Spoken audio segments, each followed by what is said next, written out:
Well, thank you for joining our talk today, titled Coastal Zone Management, Green and Blue Go Hand in Hand. My name is Rachel Trabulsi, and I will be moderating this event organized by Het Grote Midden-Oosten Platform, or in English, the Greater Middle East Platform. This platform aims to bridge the gap between the Netherlands and countries in the Middle East and North Africa. It offers a nuanced and human perspective of societies and citizens in the wider Middle East region. And the platform is independent and brings together a diverse range of Dutch Middle East experts. It offers advice and expertise and initiates and facilitates debates. One of its main projects is the Green MENA Network. This network is an initiative that aims to make green partnerships central in international cooperation and trade. It maps sustainable actors in the Middle East and North Africa to connect, facilitate, cooperate for a green future. So please note this, that we will share some links in the section that you can refer to. There you can also share your question with the speakers. Feel free to add to which speaker you would like to address the question to. And we will do our best to answer all the questions in the end. If not, yeah, maybe there will be an article in the end also that will discuss the topic on a different aspects. So also note, please, that the session will be recorded. So we can post it afterward on our platforms, but only speakers and us will be showing in the recording, so no worries. Today we are talking again about integrated coastal management. What is integrated coastal management? Today we are going to discuss that. And what does integrated mean?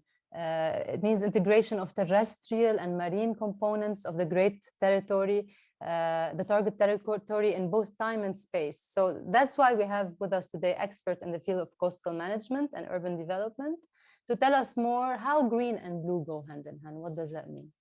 So let me first introduce our expert speakers quickly. First, Dr. Manal Nader is the founder and director of the Institute of the Environment and the Marine and Coastal Resources Program at the Institute at the University of Balamand, Lebanon. His research and projects concentrate mainly on fisheries, coastal zone management, conservation of coastal and marine resources. Welcome, Dr. Manal.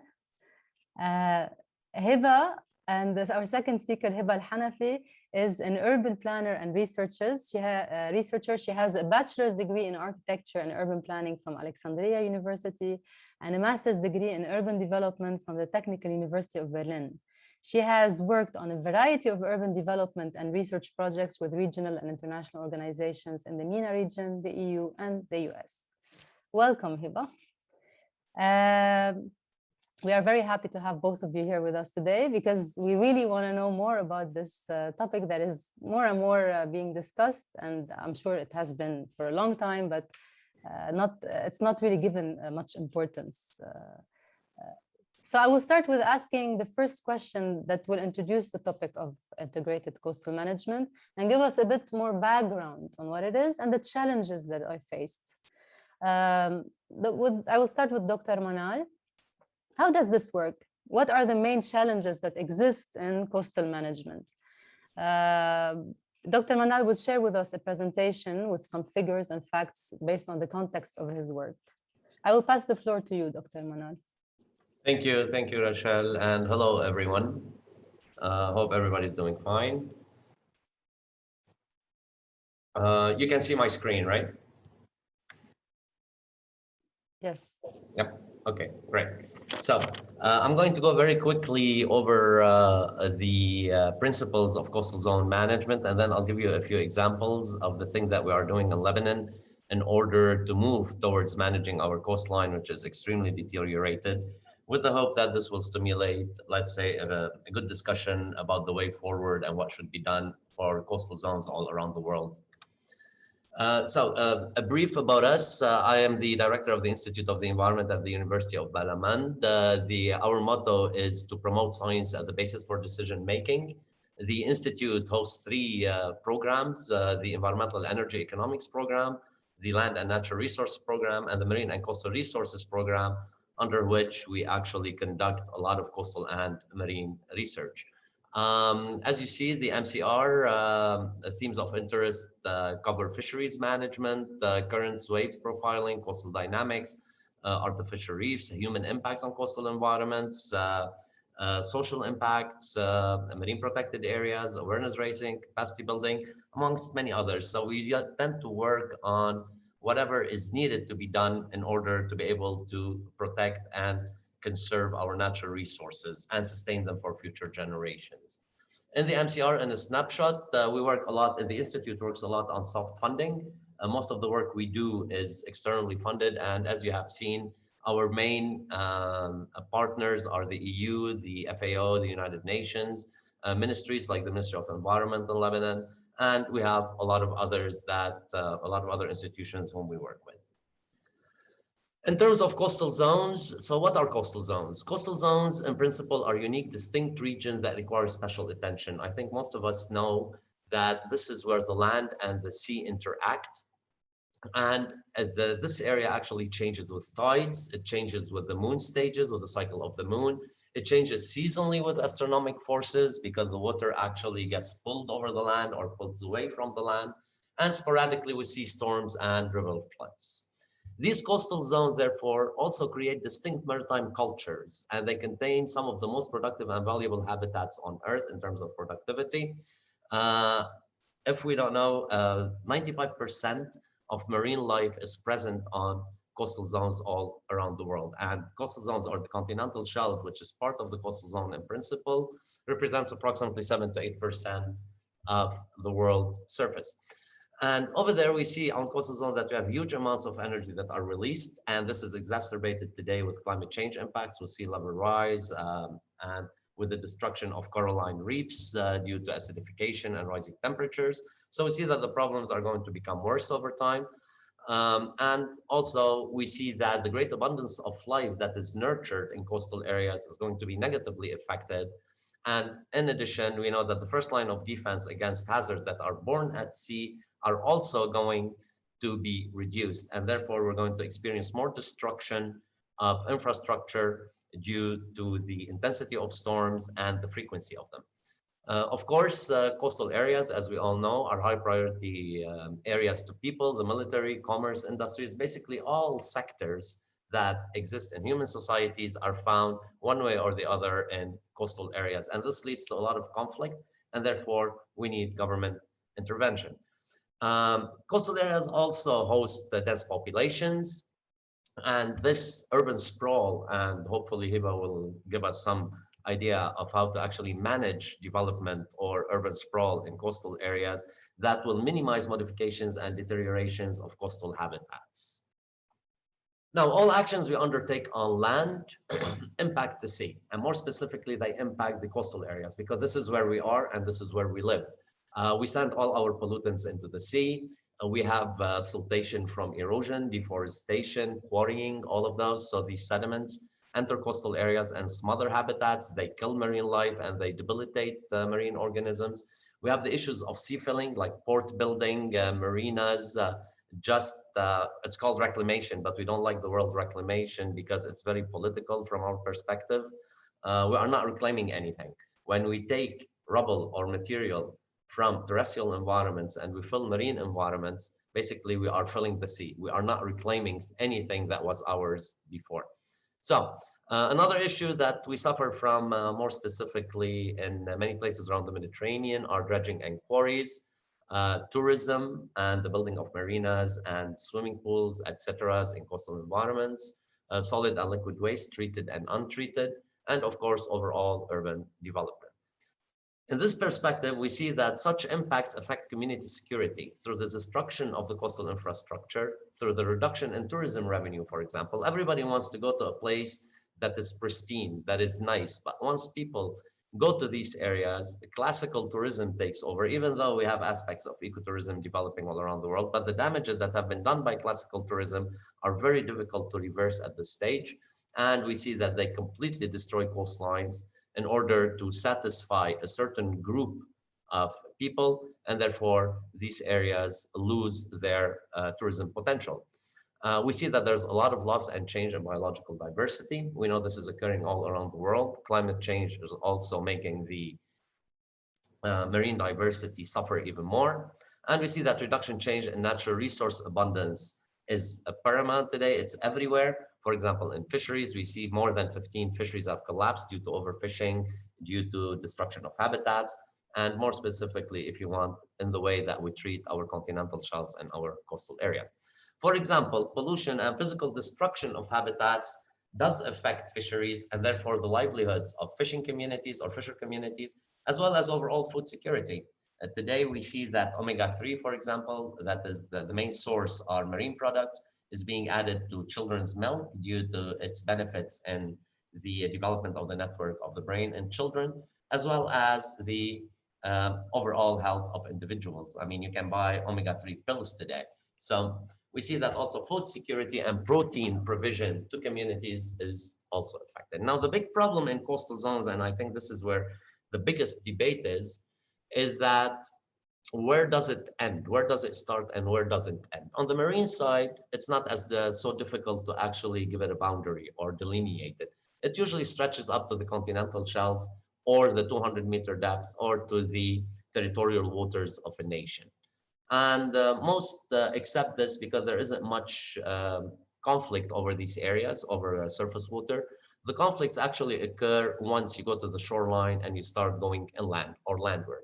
So where does it end when you go landward? Does it end where the effects of marine environments end, like sea spray?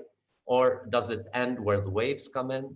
Or where is it administrative boundary that we need to adopt? For example, the boundaries of municipalities or districts or whatever the country has.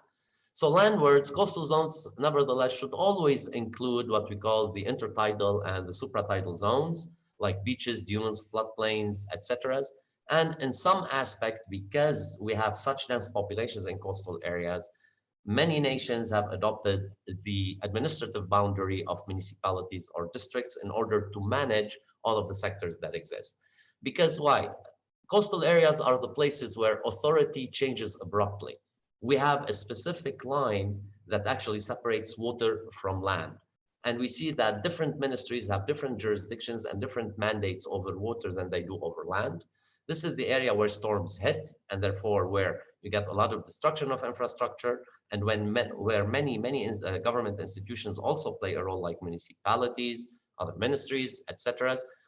Coastal areas are where airports are usually built, is where development occurs, is where tourism, that is part of the economies of many nations, is actually being catered for. This is where boats, ships make landfall. This is where armies have their naval bases. And this is where some of the richest habitats, be that terrestrial or marine, exist. And anytime we have richness in a place, we know that conflicts will occur. Another issue that is a big problem that we find everywhere is that coastal waters are also commons. So the people own the water. But if the people own the water, then who has priority? Is it offshore oil rigs? Thank you very much. Is it tourism? Is it industry? Is it agriculture? Residential? Sorry, are we okay? Yep. So being commons means that they are managed as common for all the people and for all residents, but we see that also we need to have territoriality to a certain extent. So they are always under national government authority, and this is where we see ministries actually competing for jurisdiction over these areas, and they are the main focus of attention in coastal and marine conservation. Marine and coastal marine conservation, I don't want to say it's minimal, but it's not very large on the high seas and in deep waters because we haven't been there yet. So another thing, we concentrate on the areas where people live, and this is coastal areas. Coastal areas are also controlled by several agencies that do not coordinate with each other. And this is where integration is a must. And that's why we call it integrated coastal management. But the integration has not been reached, as far as I know, anywhere around the world. We see that laws are not being passed, and that many ministries and other government agencies are still holding tight to their mandates. In addition, we see that there's minimal coordination between the private enterprises and or NGOs, because private enterprises like industries, tourism, etc., tend to think of environmental NGOs as they are coming to actually reduce their income and to protect the environment from the behavior of these private enterprises. And they don't cooperate very much on moving forward due to the fact that each one of them has a different interest. So what needs to happen is that they need to actually come together more in order to meet a common objective. And private enterprises as well as NGOs should realize that a destroyed coastline is bad for everybody, and it's not going to generate income, and it will not diversify the economic basket of the coastal communities. And this poses actually major threats to coastal zones that are associated and their associated natural and physical resources. Now, the big problem is the governance. And coastal zone management has to work through a proper governance approach from the government in place. It's extremely complicated given the many sectors occupying this this geographically strategic zone. And we always find that ICZM programs are multi-sectoral and seek to integrate and coordinate activities at political, legal, and managerial levels. And this raises quite a bit the level of complexity and the capability of reaching an agreement of how to manage different areas.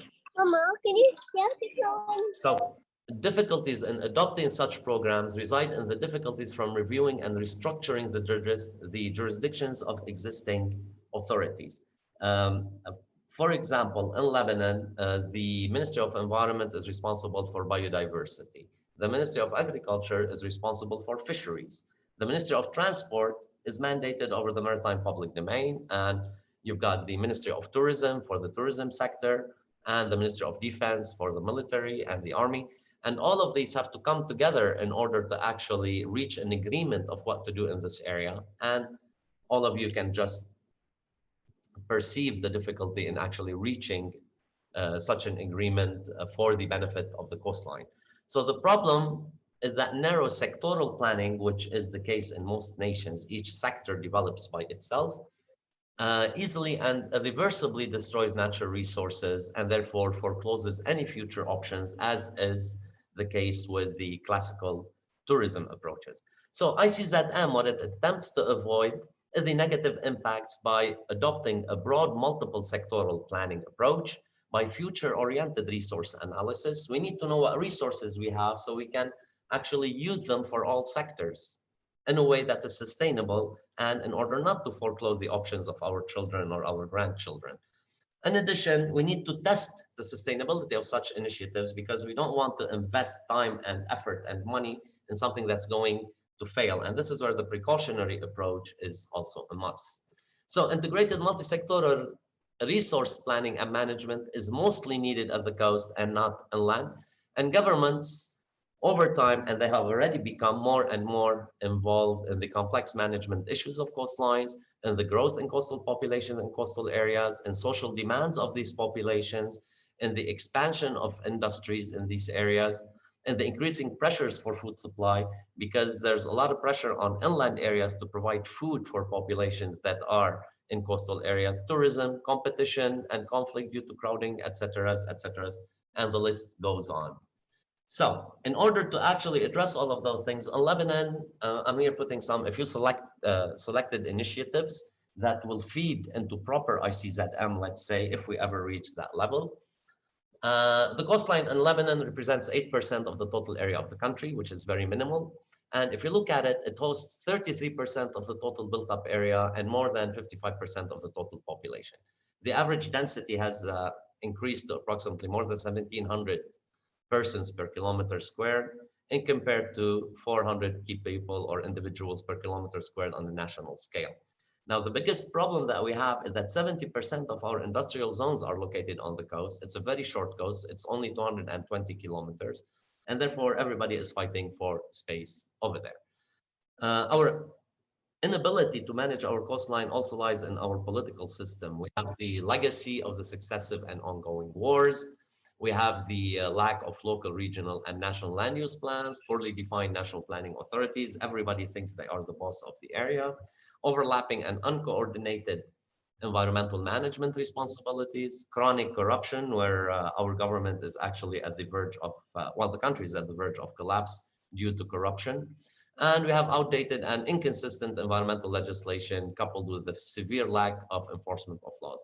We have passed laws for the Strategic Environmental Assessment Law and an Environmental Impact Assessment Law. Decrees have been passed, but they are poorly implemented. I'll give an example. Well, actually, for the oil and gas industry, we did a very good strategic environmental assessment that's being adhered to, given the international scope of oil and gas. On the other hand, if you're doing an EIA for a resort on a beach, the marine assessment component is only given 2 days. Like you go and dive in a specific period, you collect what is there, and you put it in the EIA and it passes. While we all know that you need at least a year of assessment in order to actually have an idea of what's happening, because you want to cover all the 4 seasons. So in Lebanon, the few things that are, how do you want to say this? If we want to say are moving towards proper ICZM, our unit has developed the ICZM draft law and the ICZM draft strategy for the government of Lebanon, but it has been residing in the Ministry of Environment for the past 7 years. So that gives you an idea of the importance that such issues take in our system. On top of this, one of the projects that we landed also was a new funded project where we developed a strategy for the coastal zone. And the strategy is the IMAC project. And the strategy that was developed was the basis for developing the law. And we updated that strategy through a lot of participatory approaches, meetings, workshops that was attached to the draft law with the hope that they will pass together. But by the time that we need to pass the law, probably it needs to be updated. It will be 10 years, and therefore new science and new information needs to be injected into the articles of the law. The law was based on the ICZM protocol for the Mediterranean. The protocol is enforced around the Mediterranean, but countries are doing, I can't say their best, but they're trying to do something with that protocol in order to manage their coastlines. Another initiatives, for example, we did a study to understand the evolution of the Lebanese coastline, and you would see that sea filling, etc., and erosion are predominant. If you look at the table in the middle and the map on the right, you will see that over 220 kilometers, we have more than 2.5 million square meters that have been eroded, taking into consideration that the Lebanese coastline is 20% sandy or pebbles, while at 80% is rocky. So losing on 40 kilometers or 6 or 50 kilometers, losing 2.5 million square meters, this just gives you an idea of the problem of erosion. Now, what is also extremely worrisome is that with the remaining 80%, we have more than 8 million meters squared of sea filling, like rubbles that have been dumped into the sea to create more land. An example, you see it on your left. This is the port of Beirut. And what you see in the port of Beirut is actually the land. Everything else was gone in the August 4 explosion of last year, and they're trying to rebuild it. But you can see that we have a lot of sea filling that takes place, and this changes currents and nutrient regimes, etc. So we need all of this information in order for us to be able to introduce proper coastal management approaches. We also identified the area, the extent of artificialized agricultural lands, forested land, etc. So we need to pump all of this information into what's happening in terms of land use. Because at the end of the day, coastal zone management is mostly related to managing development on the coastline in order to protect habitats and to protect resources for future generations. Within the same project of the artificialization, what has been artificialized and what we lost, etc., over the years, we identified sites for protection. They were assessed based on their ecological and cultural values. And you can see that all of the cities, if you look at your right-hand side, you can see that all of the main cities on the coastal area of Lebanon are at either moderate or high risk of sea storms and other types of environmental stresses. Now, fisheries and fisheries management is part of ICZM, even though some people do not believe that, but it has to be included in it because this is where the resources are, this is where communities are. We go back to food security, and this is where fishing ports and marinas are built. So in terms of what we have done is that we developed a system of monitoring. The government of Lebanon did not have a system to monitor fish catch or whatever is landed. We called it FLUCA, which is Fish Landing Operational Utility for Catch Assessment. And by the way, FLUCA is fishing boat in Arabic. So this is a system that we developed, funded by the FAO with the Ministry of Agriculture. And currently it is adopted as the main system for the country of Lebanon. Now they are improving on it with the JFCM and the FAO. The same system was actually introduced for fisheries and aquaculture in the country of Algeria. We were part of the consortium to develop it for Algeria. Other initiatives that are targeting local fishermen, we are working on actually introducing women into the sector. We think that they have a major role to play, so we're working on this. We did some socioeconomic assessments, and if you see at the bottom, we did the management plan for the purse seine fishery for the government of Lebanon, with the hope that it will also implement it. We also landed the contract with the FAO, where we developed the purse seine fishery management plan for the country of Eritrea and the Red Sea. So it's a combination of many things that need to be done in order to introduce proper integrated coastal management. In Lebanon also, we work a lot on conservation, or we try. And we have 3 marine protected areas so far: the Palm Island Nature Reserve, the Tyre Coast Nature Reserve, and in 2019, we declared in the south of Lebanon another coastal marine reserve. Now we have a national marine protected area strategy that proposed 9 sites to be declared as MPAs. We also have deep sea canyons that we are working on trying to protect them, especially that now we're going to have the oil and gas industry that's going to pick up, and which is a huge risk for us. On top of this, 2 years ago with IUCN, many institutions in Lebanon, including ours, started working on assessing the impacts of climate change on the Lebanese coast. And the report that we developed was submitted in 2020, I think, if I'm not mistaken, which is a baseline report that hopefully will also be part of our ICZM initiatives and within the context of the impacts of climate change. Hopefully it will be published very soon. One thing that we do, and I will end with this, is that we think we should interfere in marine environments as soon as possible. We don't want to make the mistakes that were done with the terrestrial environment, where protection and conservation and sustainable management of resources started way too late, and that we are trying to play catch up. So what we did is that we have deployed 2 artificial reefs so far. The first one was in 2012 with the Lebanese army, where they actually donated tanks and other army vehicles that were cleaned, all pollutants removed, etc. Marine baseline studies done. And then we deployed 1 in the north of Lebanon in the Abdi region last summer, and through a fund from the EU, we also deployed another one in the Mount Lebanon area, approximately 1,000 meters squared with 47 units, while the one in the north is approximately 9 units. And we are hoping that this will actually increase habitats for marine organisms, allow them or give them spaces to spawn and to have shelter, with the hope that we can continue on preserving whatever is left of our marine and coastal biodiversity. Both of them were deployed at depths of between 20 and 25 meters, which is the appropriate depth for the areas in Lebanon or in the East Mediterranean, given all of the parameters that are required in order to have a reef that is successful. Too deep, light will not get there, and therefore you will not have any productivity.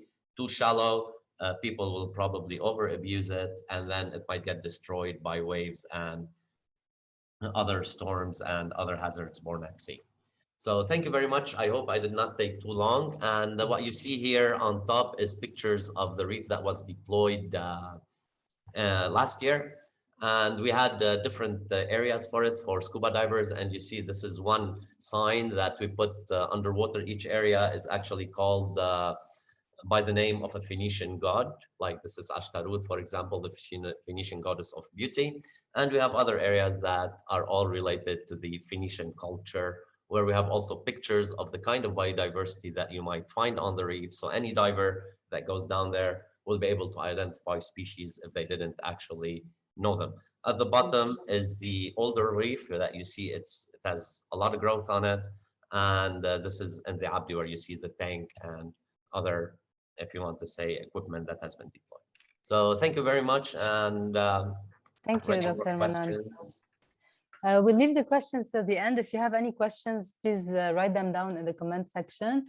Thank you for the nice overview on the work that is being done in Lebanon at the moment and the past. And we will jump quickly to Heba, who's going to tell us more about the case of Alexandria and yeah, how is it there in terms of integrated coastal zone management.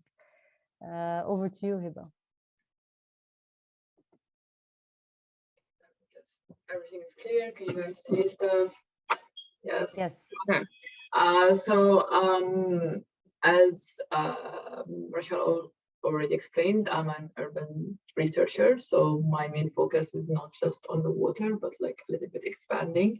And I'm gonna take you on like a very quick snapshot of what's happening in the waterfront of Alexandria in Egypt. So basically what I focused on is these three specific places, which is the seaside, the transportation road that is adjacent to the seaside, and then the urban side, or like the urban development that is happening adjacent to the water. Just a quick shot of when did the Corniche happen, or when did the highway that is adjacent to the waterfront happen. It happened in 1935 with one aim. The English developed it so they can just transfer their goods faster along Alexandria. It was done in 1935 and it kind of looked like that. When the transportation road was developed, it came with a lot of functions. So it came with people started using the waterfront as a public space. There was also a lot of private functions, like certain casinos, beaches, and it actually created a lot of beaches. Before that, it was just a rocky beaches all over Alexandria. After 1952 and all the way to the late 90s, Alexandria started slowly, because it had a lot of beaches, it started slowly becoming like a middle class getaway for Carians and people from other places in Egypt to just come and spend the summer. There was still some sort of a balance between private and public beaches, so people from different social aspects could go to the beach.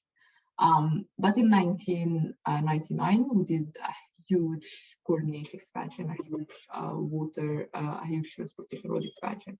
So the road basically went from like 3 or 4 lanes to almost 16 and 10 lanes in the same area, which means that they built everything in water. The last picture here, you can see how the road kind of doubled in size in the late 90s and early 2000s. The effects of that, this was the first time that the environmental effect of that was studied. And we actually lost almost half of the beaches that were there. When it comes to urban development, you can easily see that, of course, when you expand roads, accidents increase, and accidents increase on the road by around 86%. As we said, 99 public beaches were lost. You can see them on the map. Around almost half of the beaches were lost. The cement blocks that replaced those beaches resulted in a loss of a lot of marine life, a lot of fisheries. We used to have a very thriving tortoise population that I only hear of because they didn't happen at my time. A lot of fishes were also lost from our side, and the effect of that on the urban development process is that there was a lot of private elements that started appearing on the seaside of the waterfront. So today, how are things? Literally all over the waterfront, there is huge urban development and huge densities. There are commercial activities on both sides of the waterfront, and almost 11% of the waterfront is just covered in cafeterias where you cannot even see the sea when you're walking right near the sea. Different types of commercial activities everywhere. there are still beaches that are in Alexandria, a very small percentage of the sea, as you can see, and all of them you have to pay to get in, so they are not accessible by everyone. It's a small fee, but it still is a fee to get in. And those beaches, actually, because they are privatized, so they can basically do whatever they want with the beach and in front of it. So they build like those kind of infringements, and you really cannot you cannot see the sea, you cannot enter the sea unless you pay those private beach owners or renters. For public space, there are not really a lot of public space when it comes to the waterfront, but people just make do. So whenever there is a place that they can sit, they just basically sit, even if they have to sit in front of a fenced beach just to get a glimpse of the sea. So yeah, the accessibility to the seaside, everything that is with color on this map, that means that it's not accessible. We start first with the eastern side, and you have all the beaches that you have to pay to get in. You have, well, I mapped this in 2019. At this time, it was construction, the things are in yellow. Right now, they are buildings on the seaside. You have private clubs, you have syndicate clubs, you have a lot of commercial activities covering all the seaside of the waterfront. Just to understand like how huge this is a development of the side of the sea from 2011 all the way to 2019, and you can see how, like, okay, this is the sea, this is the roads, this is the buildings, and then how we start building inside of basically the sea. And you can like only imagine the effect of that has that on the environment, on the marine life. And actually those buildings are not sustainable, so they have to be kind of rebuilt or re-established every summer, because every winter, whenever we have like a strong storm or a flooding or whatever, a lot of those buildings get destroyed. But people make so much money off of them in summer that it's actually okay for them to kind of rebuild them every kind of winter. For the future plans of Alexandria, there seem to be more ideas of building into the sea. Things are not super clear of what's gonna happen, if it's really gonna happen or not, but currently with this idea of building in the sea, building like a, I don't know, like a bridge on some urban development way far into the sea than anything we've seen is apparently under construction at this point. We're not sure, but there is a construction around this idea. So we're not sure what's gonna happen, but it seems to be happening.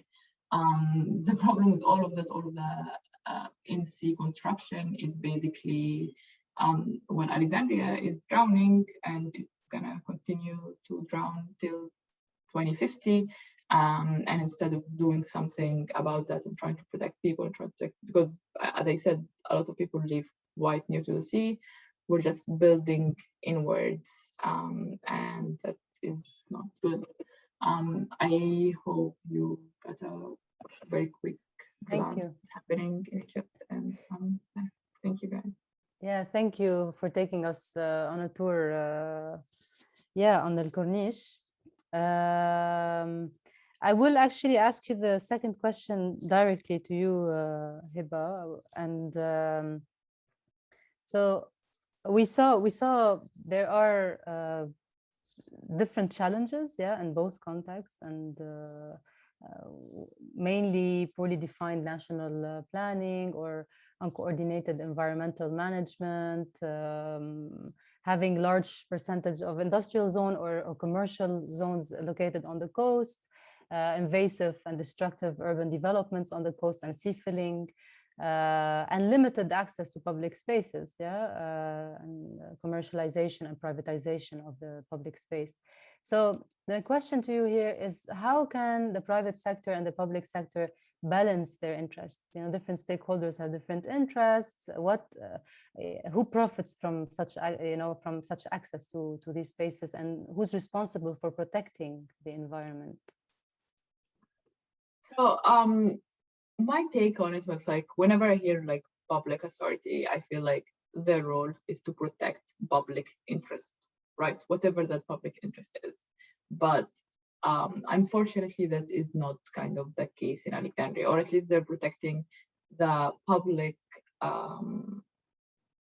certain type of public needs, not like the vast amount of public, because at the end of the day, those private constructions, they do serve a slice of the community. They do serve the people who have enough money to go there and, you know, like enjoy and have money to pay that much money to enjoy the thing. So I think like the simple exercise of public authorities protecting public rights is a good exercise. And another good exercise is just looking around you in the Mediterranean region and looking at other waterfront developments and seeing the balance between commercial activities, which is needed to have funds for the government, to also keep the places alive, and to create revenue for the city, but also balancing the right of the people to access their seas. If we go to Barcelona, in certain areas in Valencia, we see the balance of commercial and public access. But unfortunately, the road that Alexandria is taking is that currently almost 70% of the waterfront of the city is you need private access to literally even see the sea. So yeah, a little bit more balance would be nice. But yeah. Yeah, and Dr. Manal, I would like to ask the same question to you. How do you see it, this balance in Lebanon? I mean, you mentioned laws are not being passed, ministries and governments holding tight to their mandate, and you know, so what is the role of the government, even in environmental protection in Lebanon? I mean, it's the problem of the development of coastlines. Of course, in some places it is worse than others, but I think it's a world problem actually. And as we have seen what's happening in Alexandria, and building on the coastline, etc., is you need to go to setbacks. You need to actually go behind the lines to allow nature to do what it needs to do on the coast, basically reach a certain equilibrium. And especially today with the problems we are going to face in the next 50 years to 100 years with climate change. So everything that's being built today is going to suffer very quickly. So they're not going to really benefit from it the way they think they're going to benefit from it. Now, in terms of governments all around the world, we know that some places they are actually introducing setbacks and they're not allowing remediation activities to happen for certain marinas, certain ports, and just allowing, if you want, the coast to reach a different equilibrium than when it was actually interfered with in terms of sea filling and the major development that occurred. In Lebanon specifically, we are not such in a bad shape because the Mount Lebanon area is actually rising faster than sea levels are rising, because we have the Saudi Arabian plate, you know, the Red Sea that is pushing and putting pressure tectonically. So the Mount Lebanon area is actually rising up. On the other hand, we have problems in the north and in the south, where we see that we have a lot or a bit of subsidence of the land over there. And this is where the sandy beaches and the pebble beaches are. And this is where we experience, or we're going to experience, a lot more erosion. So what the government should do is a lot, you know. Basically, they should stop dam building. We didn't address the issue of dams because sediments that actually replenish beaches come from the floods of rivers. We suffered from the building of the Aswan Dam, sorry Heba, but we suffered from the building of the Aswan Dam because the Aswan Dam used to pump a lot of sand into the sea, and this sand used to be carried by currents up to the Gaza and the Israeli coastline, or the occupied territories coastline, and then it would zigzag up to us. With the building of the Aswan Dam, a lot of the sediments are trapped behind the Aswan Dam. Now, we don't know what's going to happen with the dam that's being built in Ethiopia also. On top of this, we see rising temperatures due to climate change, but also our temperatures started to rise when the Nile was not allowed to flood anymore. And we can see also that the erosion that's taking place on the Mediterranean coastline of Egypt is huge. I mean, a few years back, a whole temple of Cleopatra appeared under the water due to erosion. I mean, it was covered by sand, and then it actually appeared again, which means that we see sea levels rising and falling, which is a natural process, but it usually takes a very long time. So government should actually take this into consideration. We should stop messing around with the coastline. We should stop building marinas. We should stop sea filling. We should stop looking at quick economic gain as the main approach of our policies. On the other hand, we should use precautionary approaches and think what will happen in the future with all of the knowledge that has been acquired over time. And as you have seen in my presentation, I just put a few things, but we're doing a lot more work to understand the physical parameters as well as biological of what's going to happen on the coastline. I'll give you a very quick example and I'll stop here. We have what's called vermeted platforms, the rocks that we have in Lebanon, which are some of the largest remaining what we call vermeted platforms, which are very, very peculiar type of coralline structures that are built by some worms, basically. The waste of the worm is calcium carbonate, and it builds the rocks. With rising sea levels and acidification, all of these are going to melt away and they're going to die. So you're not going to have the protection capability.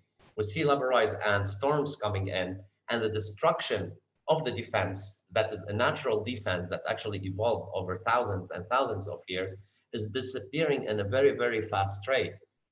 And we've been noticing in the past few years in Lebanon that winter storms are more intense, they're more frequent, and they're more destructive, which is the case everywhere. So government should actually look at this over the medium to long term instead of looking about short-term gain and short-term developments for economic reasons, as is happening on the coastlines of the Mediterranean. And now you see it in the Red Sea with what's happening with the Saudi Arabian development of the NEOM project and other projects. So it's a big mess. That's all we can say at this stage. So let me ask our last question, which actually it's really it falls well after what your interventions. Okay, so this is what governments need to do, and we know that how important, or at least like show the importance of coastal areas and sustainable coastal area management. Now, coastal areas are important to the livelihoods of hundreds of thousands of people, many of them poor and vulnerable. How tangible and accessible inclusive coastal zone management is to the people? We saw a bit what does this mean for inhabitants of the city of Alexandria or other cities, or fishermen. You know, how can citizens play a role in ensuring a more participatory and integrated approach to coastal zone management? To what extent the role is important and relevant in pushing this agenda? Maybe can you give an example? Maybe Dr. Manal, you can start, and then Heba, you can add to it. Well, I think citizens are supposed to play the main role because they are the beneficiaries of any policy that is instituted by governments. That's for sure. But the thing is that also citizens have to accept the fact that they cannot go by instinct, by the instinct of actual quick gain and quick consumption. The idea is that living 100 meters away from the shoreline is not a problem, but people want to live exactly on the shoreline. They want to get out of their bedroom and put their foot into the water. So the idea is that they should actually pressure their municipalities. There has to be a conscious, a collective consciousness that needs to be developed, which is being developed in certain areas. We can see it in Amphi, for example, in Lebanon. We don't see it in other regions. We see it a little bit in Byblos. Jbel is starting to actually agree with us on the fact that the protecting their coastline and allowing access to the coastline and allowing nature to actually reach such an equilibrium that we were talking about, waves coming in, waves going out without destruction of infrastructure and the loss of life and all of those things, is beneficial for them from a touristic perspective, money-making perspective, sustainability, less cost on infrastructure, less cost on damages. So the citizens have a fundamental role of actually rejecting, and I'm sure that in all countries and all nations, with very few remaining around the world, it is the citizen who decides what type of development occurs in their area. Because you have public hearings for any project that needs to take place. So therefore, a lot of awareness needs to be done.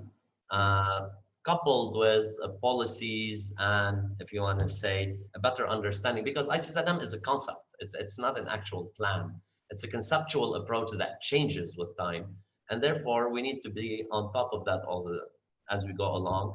And more importantly, it's the citizens. I can do the studies. We can all sit and do these great webinars. But then if the thing in Alexandria continues, as Heba is saying, then you're actually destroying your coastline. If not today, in 10 years' time or 15 years' time, you know? Heba, what do you think? How is it, like, how would you, involve or make this more accessible to citizens to raise awareness so they can actually change behaviors or lobby or? I love this picture I took when I was doing the research back in 2019. And it's very telling, right? Like you have those species that are private, and you have literally 2-foot long fences that tells you this is not your place. Still, the people do the thing that they've been doing for at least 100 years, which is just like for hundreds of years, basically in Alexandria, just literally going and sitting by the sea. So I think if you just like follow what the people have been doing, like there are so many pictures that I can show of people appropriating the things that were meant, or the main aim of those elements is to prevent them from literally seeing the sea, and how they appropriate it and how they're still using it to this day. Yeah, it's heartbreaking, but it's also full of hope that people are still claiming their rights to the sea. There are not a lot of things that people in Egypt can do, but this thing, and I think the best approach for the government is just to follow those kind of needs that are happening, not people are expressing them or anything. People are they just literally want to sit by the sea, figure out a way where you can make some money because you really need that money, and also have accessibility for the people. We did a workshop back in February with a lot of youth from different civil backgrounds in Alexandria on how we can actually increase accessibility, or we can advocate for accessibility.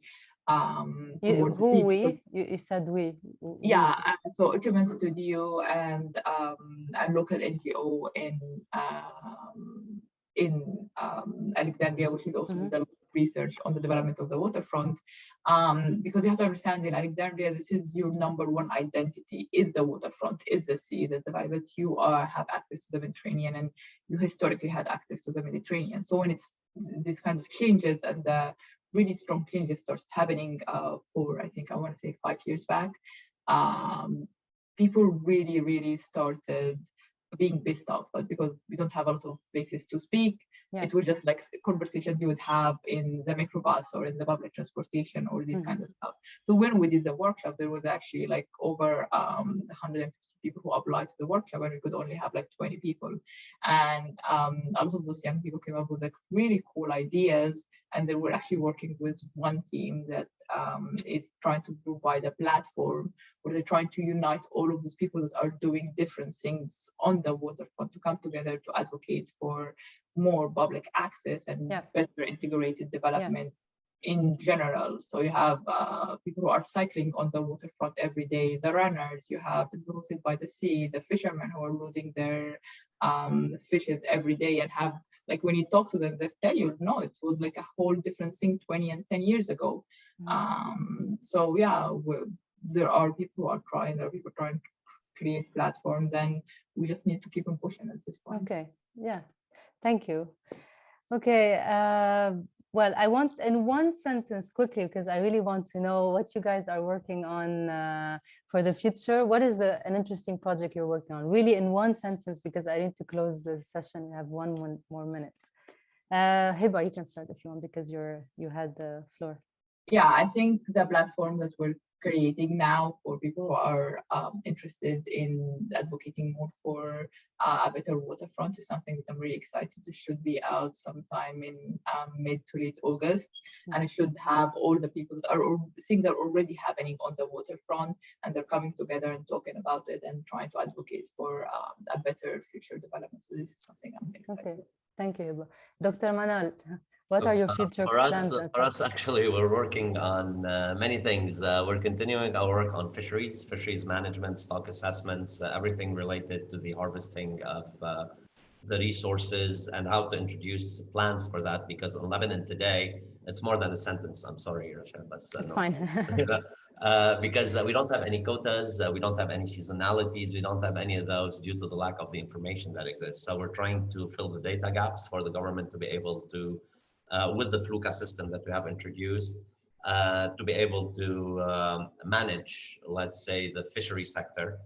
And in a sense, part of our work is also on transboundary species, more specifically sardines that move across between Egypt and Syria. And they are caught in all of these areas. So how much each country should actually harvest at what size, and etc. So this is one. We're working on artificial reefs, and we're working on invasive species, more specifically from the Suez Canal. So it's everything that's related to the coastal and marine environment. We are doing it. We have a few projects on marine litter and microplastics currently. And we're hoping that we'll be able to improve on that, on the effects of microplastics on the reproductive cycles of commercial species. And all of those. I mean, whatever there is funding and there is a good thing to do, work, and our time allows, we apply for the funds as a university, which is extremely transparent, and we try to do the work that needs to be done. Thank you, Dr. Manal and Heba. We had the pleasure listening to you both. I learned a lot personally. We have to leave it at that, unfortunately, as time is up. Thank you for the valuable contribution and for the participants for being here and engaging with us. If there are any questions from the audience, I'm really sorry we didn't answer them. If there's something pressing, you can send it to us. Maybe we can ask the speakers ourselves. So this Zoom call was recorded, so it will be shared soon. For whoever was not here, you can share it with them. Very interesting topic to be shared. It will be on our YouTube channel, Facebook, Instagram pages, and more events like that will be shared with you soon. So please follow up. And yeah, if there's anyone who would like to get in touch with the platform, feel free. We're always open for collaborations and to work with new partners in the region. Thank you all, and have a wonderful evening. Thank you. Thank you, everybody. Thank you, everyone. Thank you. Have a good day. Bye-bye. Thank you. Bye. Bye.